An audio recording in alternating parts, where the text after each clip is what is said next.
Puppies are out playing this morning, and I hope they get good and tired so they rest tonight. They have grown tremendously in the week that I've had them. Of course, they've been really putting away the groceries, and but it's in the resting that you find that they really grow. And this is exactly what we're talking about in our devotional today. I'd like to read snippets out of Jeremiah 30:10. Lord says, I will save thee from afar, thy seed from the land of their captivity, and Jacob shall return, and shall be in rest, and be quiet, and none shall make him afraid. Now, if we're going to get rest, it's not because we're just going to go to sleep or we're going to take a Xanax or something like that. True rest comes from the Lord. Now, I found that for a child of God, he can rest in the Lord, meaning that no matter what is going on around about, he can get rest. Now, remember the Lord when he was in the boat? They're in the midst of a storm and they had to wake him. The only way that we're going to be able to get that kind of rest is to have what Jesus has.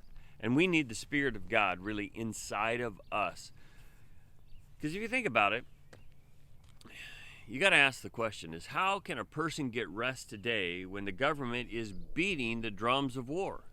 The only way you're going to get rest is in the Lord. In Psalms 127:2, he says that he gives his beloved sleep. Yesterday, I heard a gentleman speak, and he was talking about his father and how his father was in an internment camp, and he decided that he was not going to let the guards take his life from him. Not meaning that he wasn't going to let them kill him, but he was not going to let them really sap life out of him. And so he developed the mantra that life was meant for the living.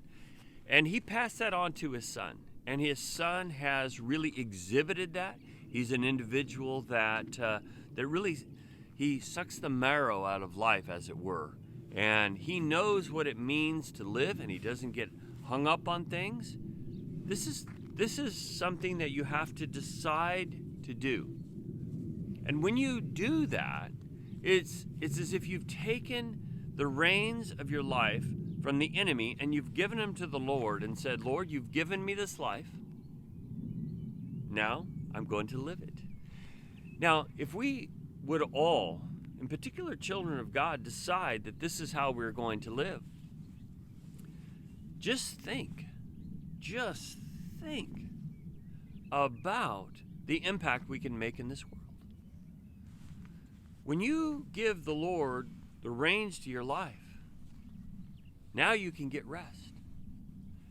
Now when you have rest for your soul, just like those pups, you can grow. Why don't we contemplate this today? It takes a lot of really sorting through and thinking, but I really think it's worth it. Encourage you to do that this day. May God bless you. Let's go see if I can find those puppies.